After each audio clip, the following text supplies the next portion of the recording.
أعوذ بالله من الشيطان الرجيم. بسم الله الرحمن الرحيم. ولقد آتينا موسى الكتاب فلا تكن في مرية من لقائه وجعلناه هدى لبني إسرائيل وجعلنا منهم أئمة يهدون بأمرنا لما صبروا وكانوا بآياتنا يوقنون. إن ربك هو يفصل بينهم يوم القيامة فيما كانوا فيه يختلفون. أولم يهدي لهم كم أهلكنا من قبلهم من القرون يمشون في مساكنهم إن في ذلك لآيات أفلا يسمعون.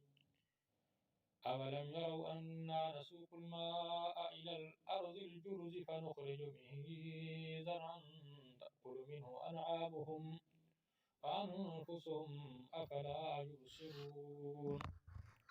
ويقولون متى هذا الوعد إن كنتم صادقين. قل يوم الفتح